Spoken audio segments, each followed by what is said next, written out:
Hold on. How's it going? Morning. Welcome. We'll just give a couple minutes for people to trickle in here. Thanks for joining us. If you want to pop in the chat while we're waiting, or if you want to come off mic and unmute yourself and share, we just love to hear where you're calling in from today. Um, and yeah, just curious what your level of familiarity with holistic management is, if any. So yeah, you can either pop that in the chat, or go ahead and come off mute and share over mic if you want to.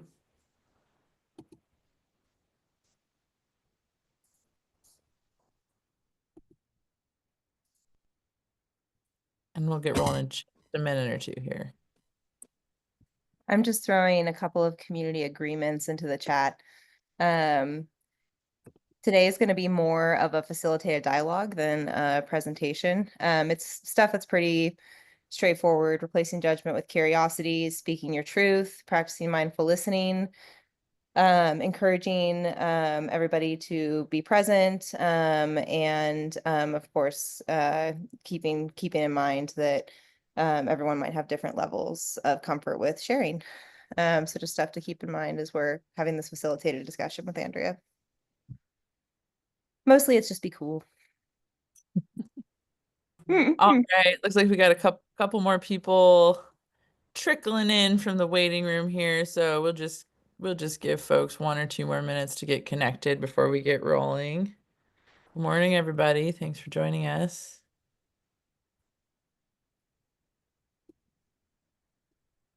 Hello, hello. Hi. Hi. Hi. Yeah, if you wanna share in the chat where you're calling in from today, or you're welcome to come off. It's a small enough group of us if you'd like to come off mute and just share over mic where you're calling in from. And yeah, just curious what brought you to the call today, and it's helpful for us to know if you know anything about holistic management or not, or if that's a new body of work for you or something you're familiar with.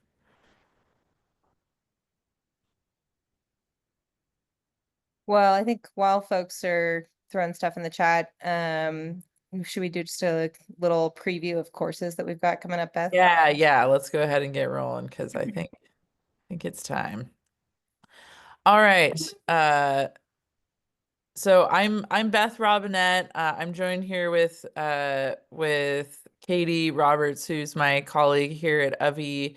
And we run the learning and practice enterprise at UVI. So we teach all of the online classes. Um, and so I just want to give a quick plug for the courses we have coming up. Katie, do you want to talk about these, or should I? Sure, no, I can do it. So we just started grazing planning last week. There is still time to join this week if you are motivated. It is a 4-week class. Our classes always run Thursday mornings, but we do record if you're not able to join us live. And then we also have a virtual course in ecological monitoring that runs for 3 weeks that will start the 3rd of April. Ecological monitoring is just a way to give us language, shared language, as we look at landscapes and monitor landscapes. And then we take a little bit of a break from virtual classes over the summer, but we do have some in-person offerings we'll talk about in a second. And then in October, we will do a foundations of holistic management, although we also will be offering a self-paced foundations of holistic management very, very shortly here. If you want more info on that when we release it, sign up for the newsletter. I'll throw the link in the chat. Yeah, but we will do a more guided foundations of holistic management that is 3 weeks, and that will begin October 9th. And then this webinar is actually just a little bit of a preview for a course that Andrea is going to be doing. And as far as I know, it's the only person that's offering this course is in holistic policy design, which is going to start September 30th and run for 3 weeks. Andrea, do you want to talk a little bit about that course? You're You muted. muted. One would think one would have a policy to deal with unmuting yourself. So anyway, I'm really excited to teach holistic policy design. It's actually how I entered in holistic management, because I was banned basically from reading the holistic management first edition book, going through range management at Washington State University if I wanted to pass. But luckily I had a professor that introduced me to the components of holistic management that a lot of people don't know about, and that is the modes of diagnosis, research design, and policy. And so I was involved with that many, many years longer before I actually did a grazing plan or a holistic financial plan. So we will both look at the components of holistic policy design and what that means, what I've learned, since just practically doing it as best as I can. And also best I could before I really got involved with holistic management, and learned a lot from Alan Savory on holistic policy design since then. But we'll also be looking at how do you create it? And so we will add components of consensus building and also some principles of community organizing in order to, get good grassroots policies created. Amazing. Thanks, Andrea. That's going to be so cool. It's one of those sections of the holistic management book that I think so few people have even read, much less engaged with. So super, super grateful to have you as a leader there. And then we do have some in-person courses coming up. These will all be held at Beth's place at the Lazy R. Please come join us. She makes the best coffee. There will be campfire songs. There will also be excellent education in June on the foundations of holistic management, holistic planned grazing, and ecological monitoring.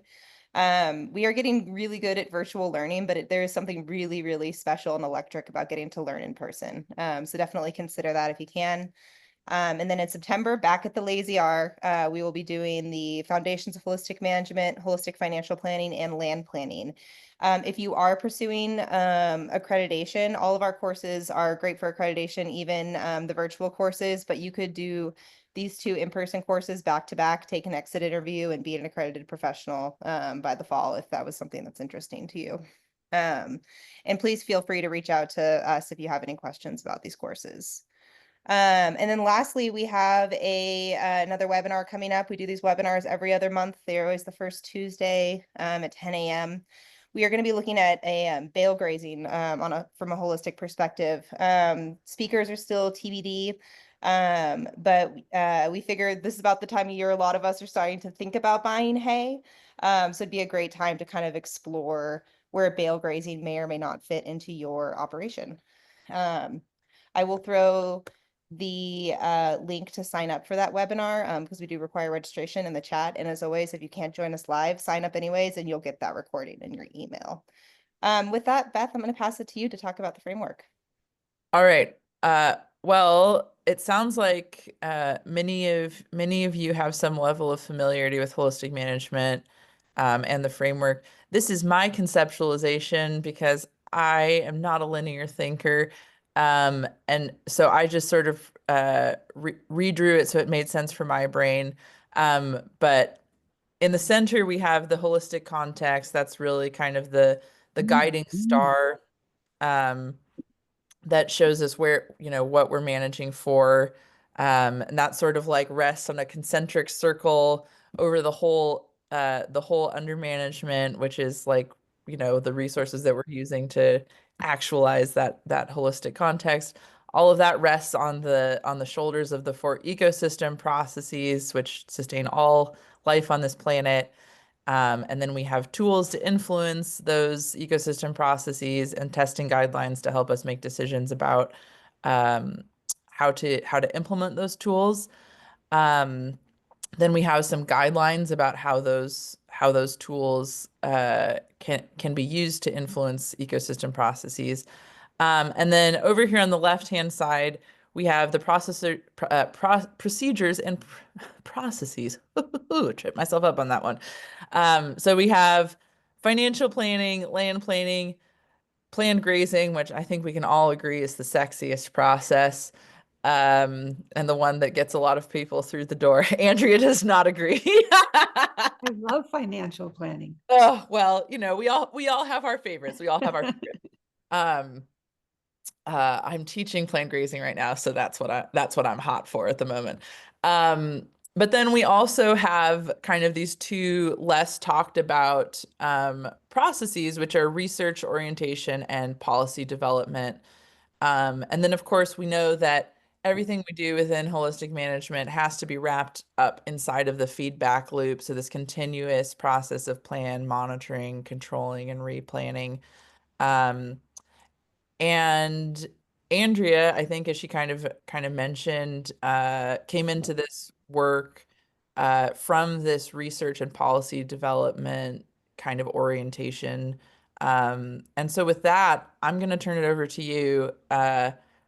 I will say when I did my exit interview to become an accredited professional, Andrea actually gave me my exit interview, and the question that I completely bombed was about policy development as as a piece of the body of work of holistic management. So I am excited to put my student hat on for a second and turn things over to Andrea.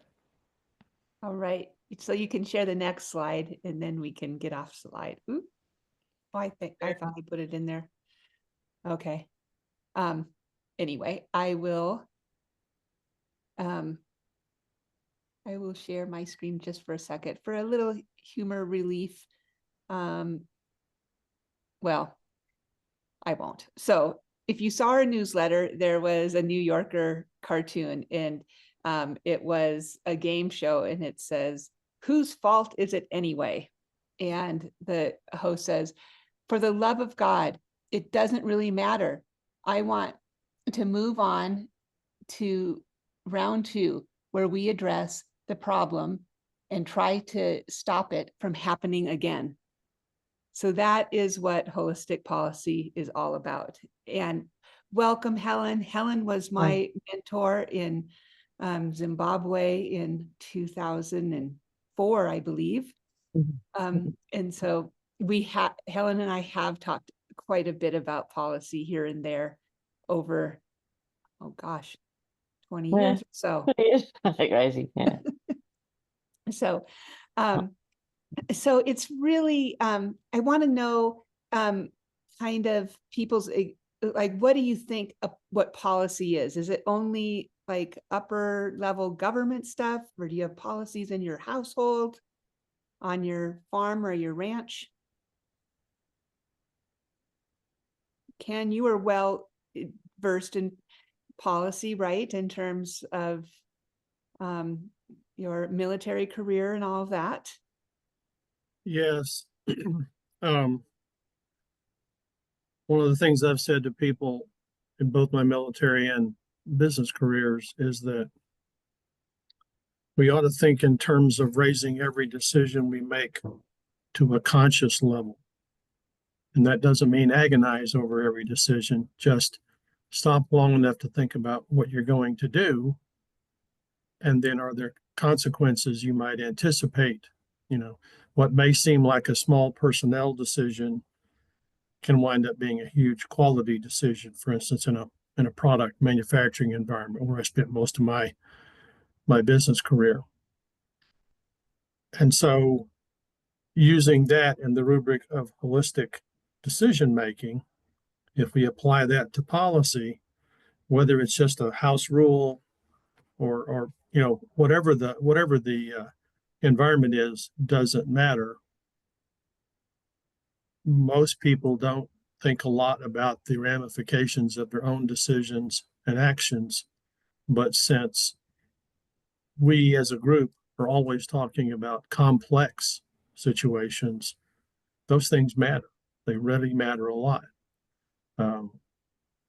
We could sit here and never get around to the crux of the decision and just list all the things we see every day, where from street maintenance to global economy, we're living out lack of or following poor policy. So, Mhm. yeah, I think it's pretty all encompassing whether it goes by that name or not. Yeah. So I think a lot of times that, so policies are really essentially institutionalized behaviors. So, but those institutions, for the lack of a better word than I can come up with right now, could be a household, a family, a city government, an organization, a savory hub. And so what I find is that most policies are to ensure that certain behaviors are followed, because of the fear of what happens if people don't follow that. So very few policies are, for one, monitored. So the whole feedback loop of holistic management, for one thing, of like creating a plan and monitoring it and then changing it if it needs to be changed. I don't know of any policy that I've never been able to really come up with one that says, oh, wow, we're going to decide that we have a cost share program in the County of Union, Oregon, and to make sure that every farmer, every landowner has the ability to spray as many weeds as possible. And nobody's monitoring the effect of that. And so what happens is every single year, we get more and more money to control weeds that are never controlled. And then Dora and I, because we both live in Union County, Oregon, get harassed as well.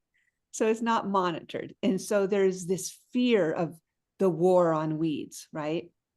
So there's very little emphasis on the opportunities that we have to create policies grounded in holism, where we become Homo prospectus. So no more Homo sapiens. We are Homo prospectus. And what we've found with this, actually, it's a psychological term by Martin Seligman, this actually shows that more and more of us in the, there's a whole bunch of potential in when we look towards what we want, when we look towards that future resource base and create how must we behave, which is in our holistic context, to create that resource base. So what would it look like if here in Union County, we said, what do we really want our soil surface to look like? What is the root cause of all of the I mean, granted, prevalence of weeds, undesirable species that may give, I went to I think the post office, and I had been feeding hay, and I had burrs on my coat, and they said, oh, you've got all those burrs on your coat. And so there's constant surveillance, also. And I said, yeah. And they're like, well, you're not feeding horses that. You're going to have so much trouble. And, so I don't think that in that way, but that is the prevalence of how people are thinking. So it's like, and I didn't have a conversation, but I'm having one with you. It's like, so what do we want instead? I don't really want burrs on my coat, but they're there for a reason. And mostly because of what I still have work to do to cover my soil surface with perennial plants. So, and so that is kind of where it comes from, is really identifying the root cause of the problem that we're trying to solve or to avoid. That is one part of it, but then what is it that we also want to create?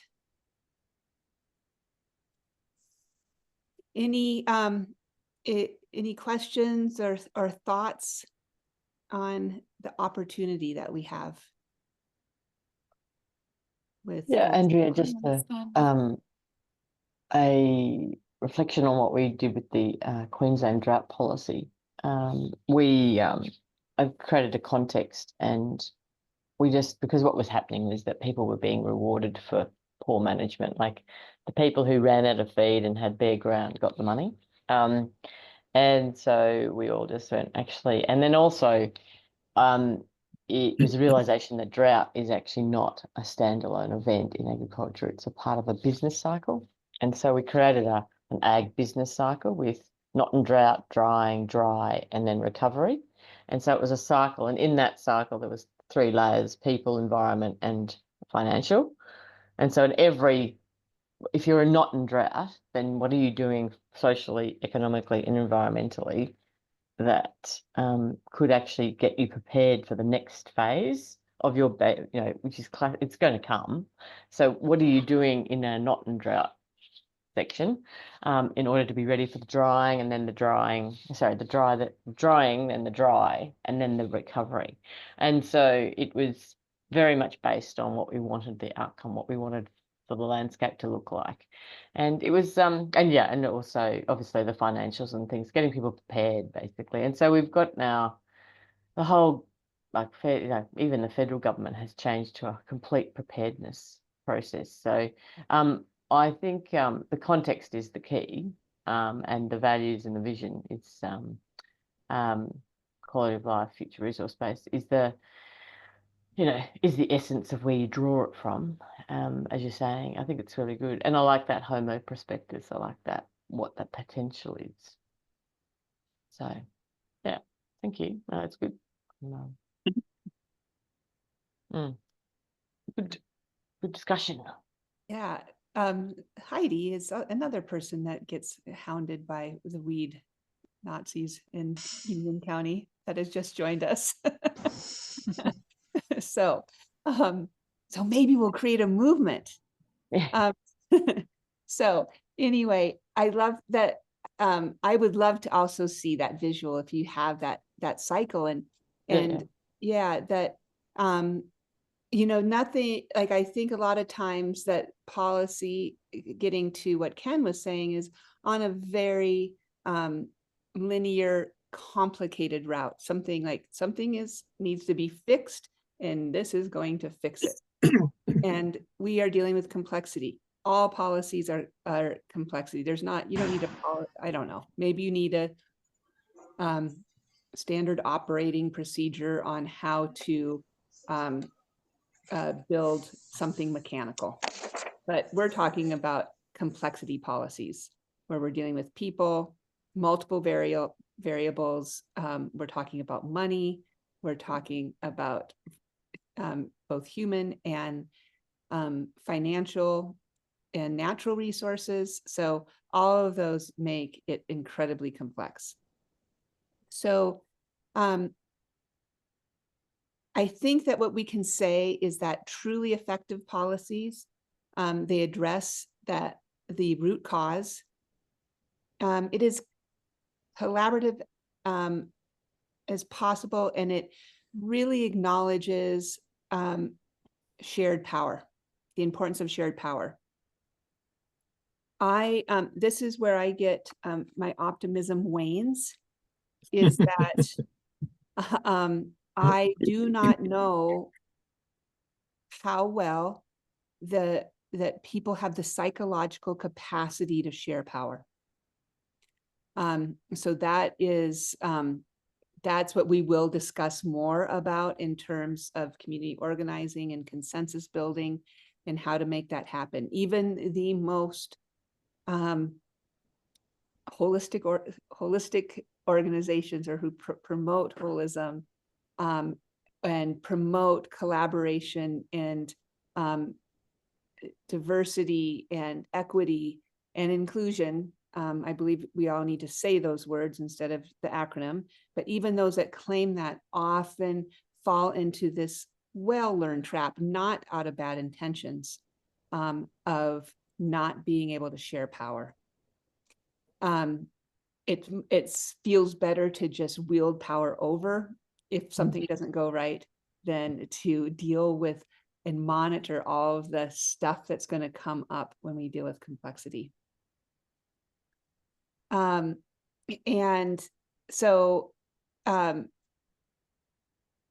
another part of effective policy is that decisions are made by those affected by it as much as possible.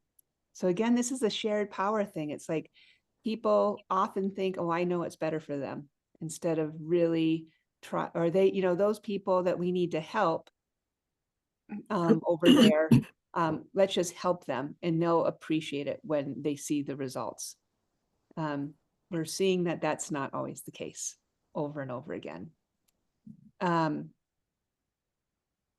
that also requires a balance of individual freedom and responsibility, which again, even those that may be disempowered, they're not used to necessarily of having the newfound power to be able to make decisions and work with others as well. So that is the crux for me. That is the most challenging. And the other one is that it's the minimal level to administer, get the job done. So I think this is in the United States. If you read our newsletter and talked to Alan, he's told this story many times, is that he was going to be training a whole bunch of people in the Natural Resource Conservation Service in holistic policy.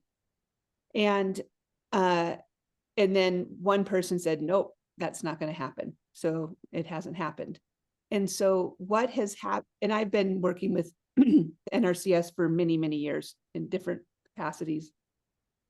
And in many respects, on little projects, have been able to implement holistic management and outcome from holistic management. What they have relied upon are best practices, checking the boxes for best practices of, keep your soil covered, do no-till. And if you can check that box, that's that. And I think that many of the people that actually administer those policies don't really believe that, but it's just too hard. It's too hard to get people to understand what the effectiveness of their ecosystem processes and the tools that they are using and the outcomes that are coming from that. There's too much unknown. So we revert back to that simple. So, but I do believe that if you design the policy to have those layers of administration and implementation that are really simple and clear, it can be done.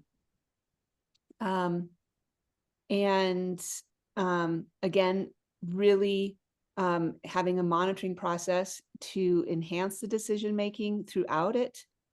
Just because you have a policy doesn't mean it's done. You have also the monitoring shows not only the adverse factors. I think we tend to say that a lot in holistic management. What are the adverse factors that we're going to address? What about the positive deviations that might come out? And how can we build on those positive deviations? And then what can happen if when we realize, okay, we've resolved this. Oh, let's move on to something else. I don't think people that they can't just say, yay, we all won. We've solved a problem. Okay, there's other problems to work on. Let's go for it. So any thoughts on that? What a good policy is. Any additions?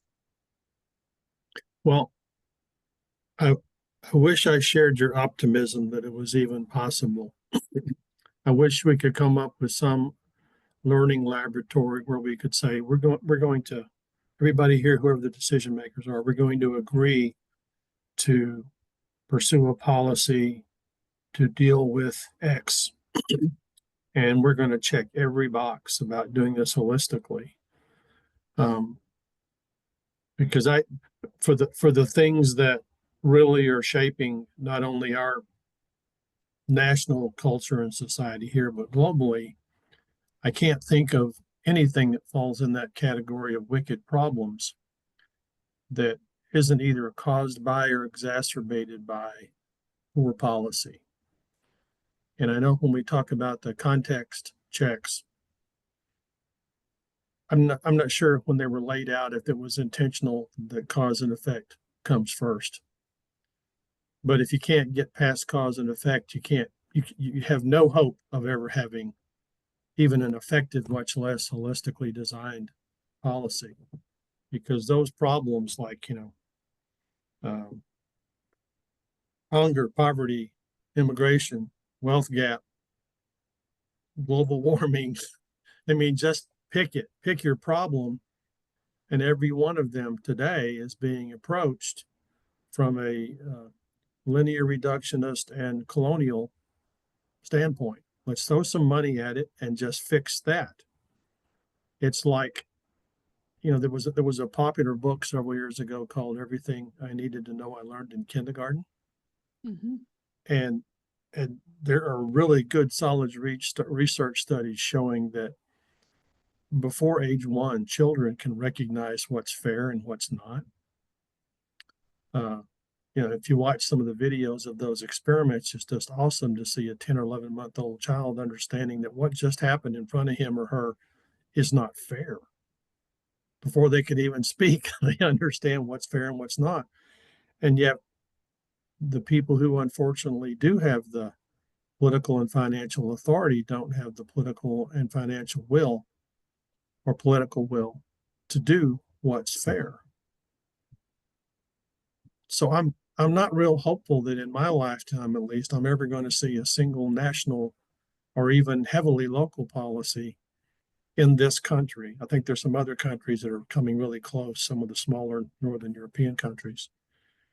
But I wish I shared any optimism at all. I'm kind of, like right now, I'm kind of gritting my teeth because of the political environment we're in.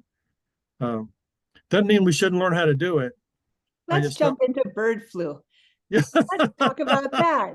There you go. Okay, so I put the diagnosis and treatment of root cause. I don't know why I sound so optimistic, but I do feel optimistic about the process. And I feel that the reason why we are where we are is because people have become complacent and they are distracted by things that are noisy instead of actually solving problems. So what I really hope that we will do in starting in the end of September is that we're going to work on policies and get the skills so that we can really start taking them. And then from there, as a group of people, be the support group to continue on creating policies, big and small. So I'm going to share my screen of this little problem that we have of killing millions of birds and the price of eggs or the lack thereof of eggs. It's happening for you too, because apparently that's happening in Australia as well. Oh, it is? Okay, I did say United States. So that is great. We have a pandemic. That really makes us more optimistic, doesn't it? Okay. So what I hear in the news is that it's all caused by wild birds. Okay. It is, we need to, and there's talk about getting rid of wild birds, which is just like, what in the world are we talking about?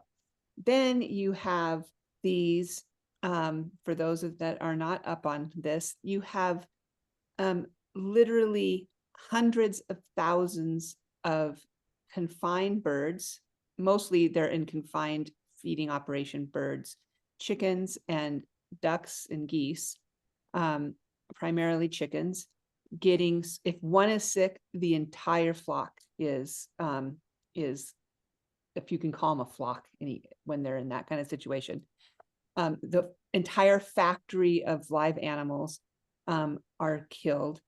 And the workers that care for, at least feed those animals, have to do the deed. Okay. So there's many layers that are not okay with what is happening. So what we also see is that these wild birds are congregating around open air feedlots of dairy cows, and I assume probably meat animals as well. So but the difference is why we see it in dairy is because there's human contact with dairy cows to milk them, and not as much human contact with with beef. Okay. So then I'm like, so is it the bird's fault that they are eating genetically modified feed stuff that is being fed to livestock that are supposed to be grazing on grass? So that's getting me to the root cause of the problem. Is it the root cause of the problem? Is it really those wild birds' fault, or the attractants that we have created by having putting bovines, in this case, in a place where they should not be eating what they should not be eating? Okay. So this is not really a holistic policy analysis, because you can tell it is completely from my biased opinion of what the root cause of the problem. The best holistic policy is to really, if we're going to work on bird flu, we're going to get the experts together and all of that. And the people affected, the workers that have to kill the poultry, the owners of those operations that might completely go broke, the consumers that don't have eggs to eat. All right. So what we want to do is, what is the root cause of the problem? And I would say that we have the ecosystem process that is to focus on are the community dynamics. How are wild animals, humans, and domesticated animals interacting, and why has this virus been allowed to take off, and what are the results of it? I think some people would say that it was a natural disaster. What do you guys think? Is it a natural disaster, or did this occur because of the result of tools that we use to influence community dynamics? Are we saying, I want to be sure I understand before I answer, are we saying that wild birds are being attracted to beef cattle operations and eating the genetically modified feed intended for the beef there? Beef And and dairy. And dairy, and that makes them either vulnerable to or actually gives them bird flu? Mm-hmm. Hmm. And then as well as... Is it not also, Andrea, is there also that element that the bird flu is coming from intensive chicken industry? Yes. And So so that community dynamic of actually just too many locked in together without fresh air, without the natural environment. They also have the first places that they were where it was first detected were in free range poultry operations. Okay. So if we go to the store, we don't want to see those birds locked up in battery cages, right? So a policy was created to say, in California, for example, there are no more birds in battery cages because it's inhumane.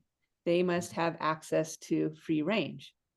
Then there's access to free range, and which is yeah, which is okay, like a access to. However, it's like a little hatch that chickens don't go through. Yeah. yeah. And we work with people in the poultry business that know a lot more than I do about this stuff. But there is where we started seeing transmission to other species besides birds was through the dairy, and then dairy through to workers in dairies. And then I guess there's cats in raw food is where we've also seen it be transmitted beyond species. Okay. So so I'm saying that there's no natural disaster. These were all decisions that were made by human beings to create policies of how we get our food. I don't think it's applicable on the brittleness scale. I think it happens wherever it happens. I'd had a hard time with this one, what tools. For a prolonged period of time, just saying that there's so much rested grasslands that if the cattle could be out on grasslands, regenerating the soil and all of that, then we just wouldn't have these issues. So I did say rest. And then just living organisms, concentration of organisms that we don't want. So any other thoughts there? If you're new to holistic management, this might be kind of a fire hose, but again, we will go over more specifically. But so one of the things that's being a policy that's being proposed is that we vaccinate all of the poultry for bird flu. But then what will happen is that the European Union will not take our meat, which I'm not so sure, given the tariffs, they're going to take our meat and eggs anyway. So that's a proposal, right? And so it's again going on to that tool of technology that is that people always go for to try to fix it, instead of looking at, oh, we're not addressing the interaction between the living organisms. And so what we can do then is so we're going to say, we are going to transition. I decided in my single policy that I want to figure out how we can transition as much of our dairy and our beef raising to a grass-fed model. It's proven that we can do it, and that we do not kill all of the birds that are sick. I mean, that we keep the ones, Joel Salatin talks quite a bit about this, keeping the ones that don't get sick is like, again, living organisms. How do we create strength and immunity among our birds, our poultry? So I would put it through all of this. So that's my decision. And then I'd have to do a heck of a lot of organizing and figure out how to change the policy of killing a whole bunch of birds at FDA. But again, I don't think we have an FDA anymore either. So maybe it'd be kind of easy. Maybe this is the time to do it. So, all right. Did that help in your optimism at all, Ken?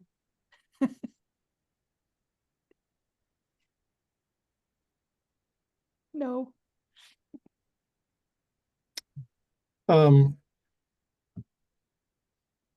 I love that we talk so much about complexity whenever so many of the things we're fighting against are really just complicated.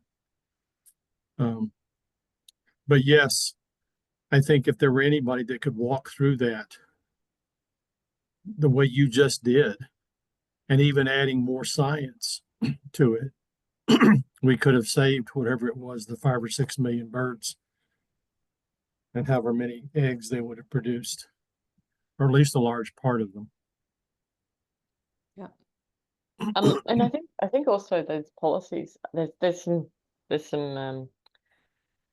stages too. There's some you to solve the root cause can take a long time. So sometimes we have to actually go, okay, we're gonna have just acknowledging that we're band-aiding something for a period is okay, I think. We need to sometimes do education, we need to do some band-aiding for the immediate issue.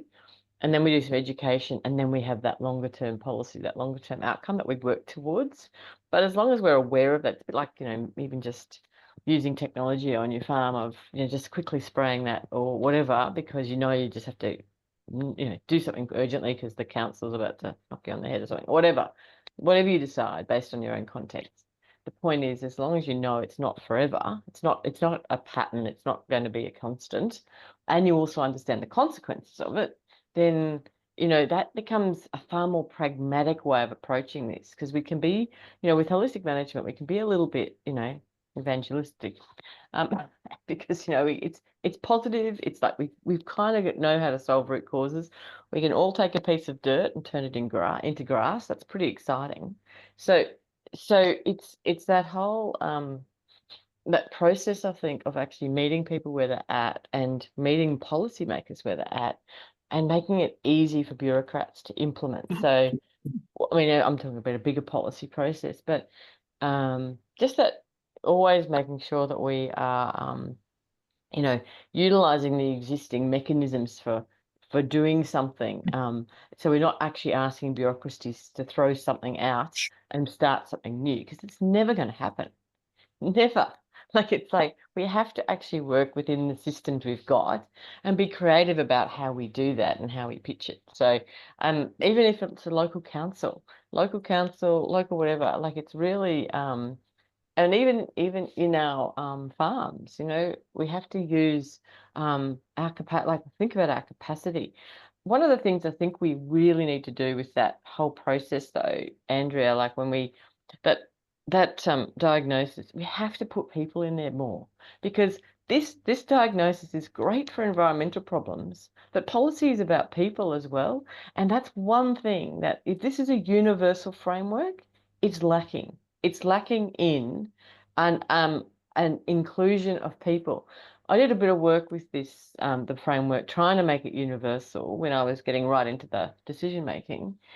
And I just merged that toolbox. I said technology, time, and living organisms. And it just meant that we had then time for people to recover. We had time for investments to work their magic. We had time for grazing. We had time for recovery. Because time is a tool. We manage it. We manage our time. And so I just put fire into technology, because it's a match we're talking about. We're not talking about natural fire. We're talking about a match. So that's technology. So we actually need to put that into technology. And we've got three compartments in a very big toolbox. And that, to me, and the living organisms was great, because it meant that we had chooks in the backyard, we could have gut health, we could have all sorts of things going on there.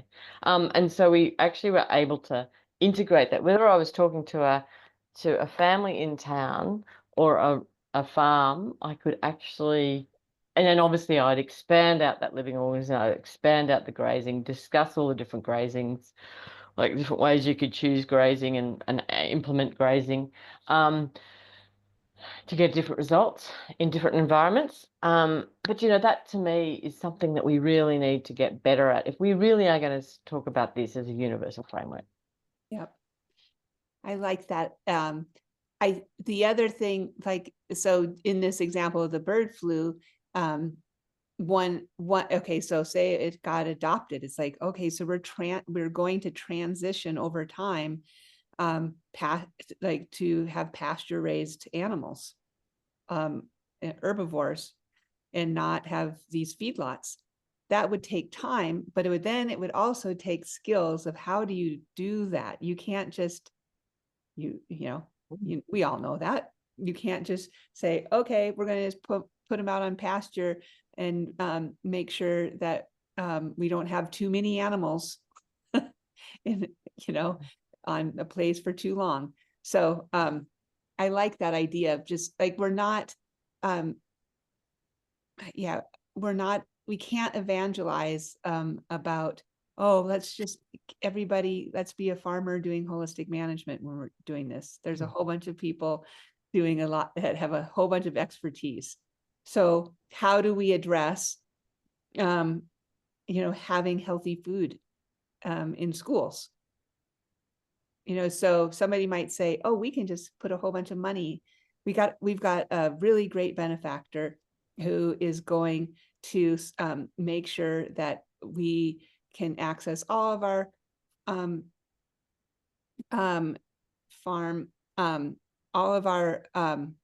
food from local farmers. And then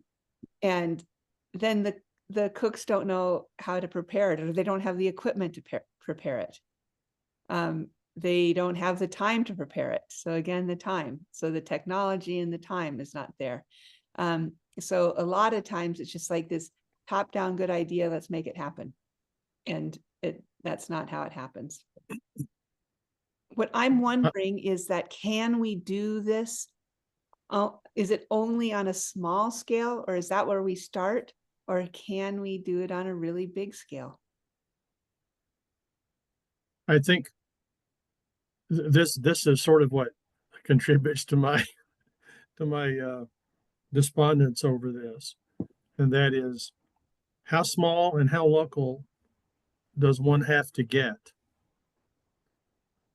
the people involved who are the decision makers and yet are willing to let go of their personal agendas without first thinking, if not saying, if I make a misstep here, how will it harm me in the next election cycle or the next, appointee cycle or whatever? Can I really be open to something to say, we're going to spend our time figuring out what the root cause. Maybe we have to do it in small bites. Maybe we have to tell them, if we can't decide on the root cause without people having to make compromises, I mean, we all need to be on board. Then, okay, well, we can't go any farther. It's been nice talking to you. We'll go find some other people and some other problem to solve. By the way, I like what Helen, what you said really appealed to me, because that to me is part of my own philosophy of raising decisions to a conscious level, to be able to say, the old thing about when you're up your ass in alligators, it's easy to forget you came to drain the swamp. Well, no, that's not where I want to be. That's not the major action I want to take. But right now, we got to stop the bleeding or whatever. And I'm not going to stay there forever. That is part of my conscious decision. Everybody hear that? We're going to do this for now because water's coming in the hole. We'll get to the shipyard later. Now we just need to stop the water from coming in. We all have things like that in our personal lives.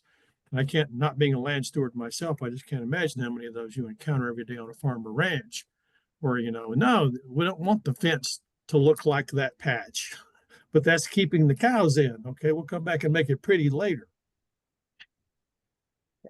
And actually on that, Katie, thanks for raising that resource thing, because, that's, I think, something that's not quite covered off in that policy stuff either, is that, okay, that's all good, but we need people and we'll need money and we'll need some creativity. Those are the things that actually, that the policy framework I find is good, but then when it comes to the actual putting it out there, those are the things that we need to have allocated. Like, that's going to make it real.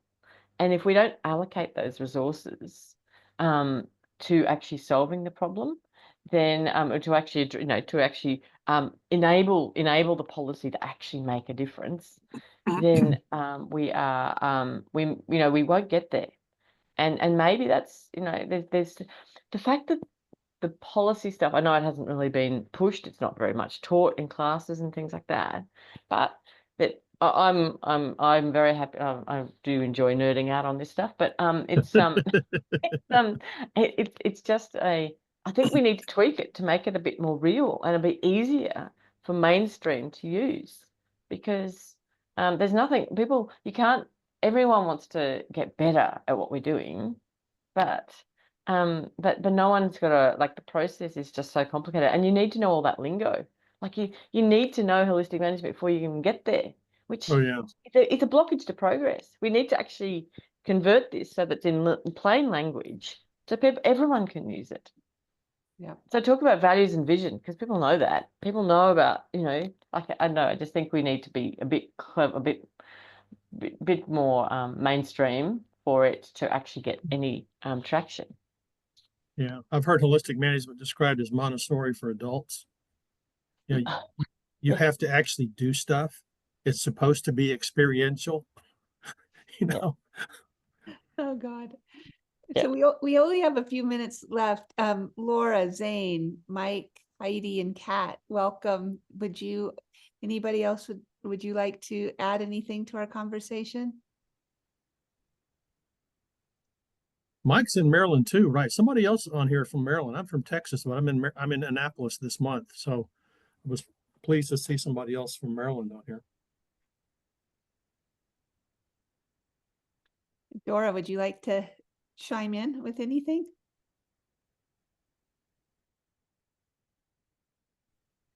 Nothing comes to mind. I guess I don't know, I think of policy as like a way to sort of put a standard on quality of decision making amongst a group of people. I don't know, like if that so it's about like making sure that we're all making decisions within, I don't know. Yeah, I don't know, like, so it doesn't really help build on the process that you were just talking about, but it's like a different way that I was thinking about it before.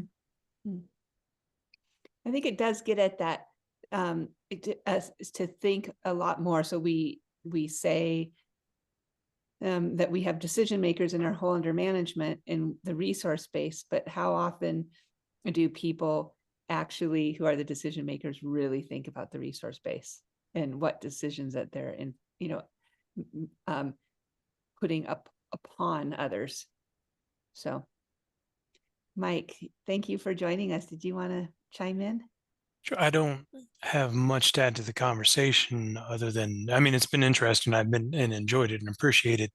One of the things that drew me to this is something that was addressed but not answered, which was not something that I expected to happen, is how well this scales into the political sphere, where how local do you have to go for this to be actually adopted? While it is, in my opinion, a very good framework, I was one of the reasons I listened into this was just to see if the experience with the success of adopting it at a broader and broader scale, because I forget who it was that mentioned, but to paraphrase them, for a politician, as one of them once told me, it never pays to be right, it only pays not to be wrong.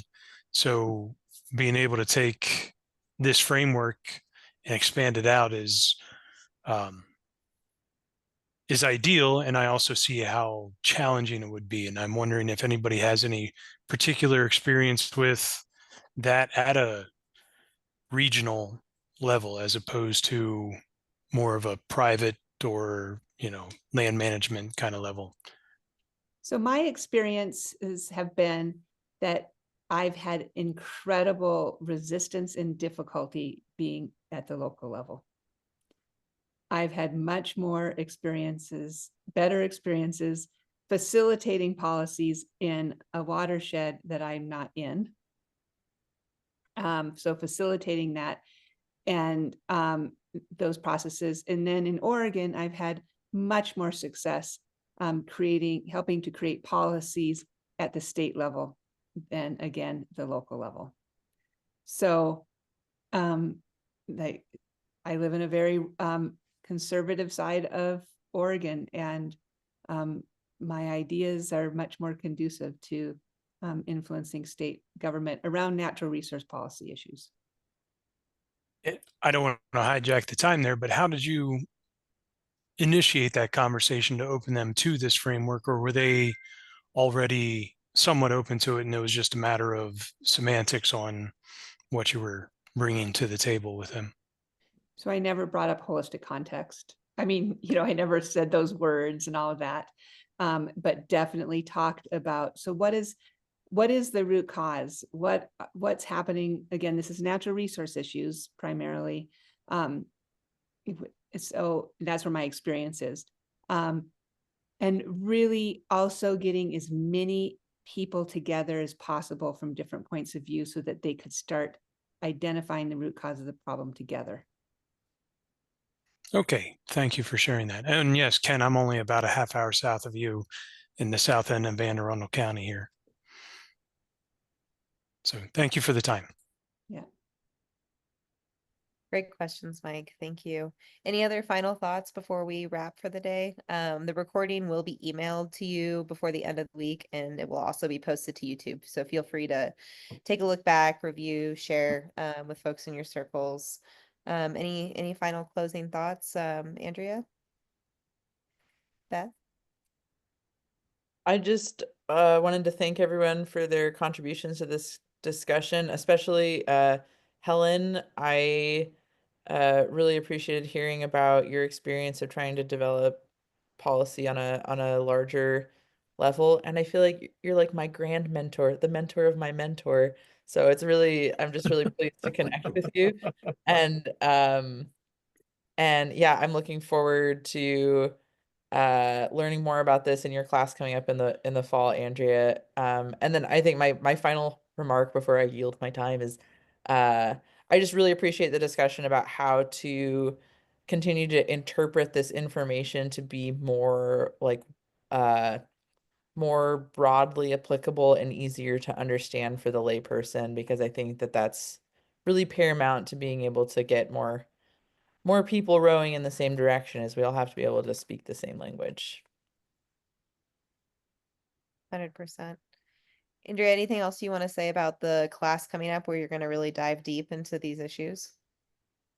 Just I think that I'm going to be actually really thinking about probably bugging Helen and Ken a little Please bit. do.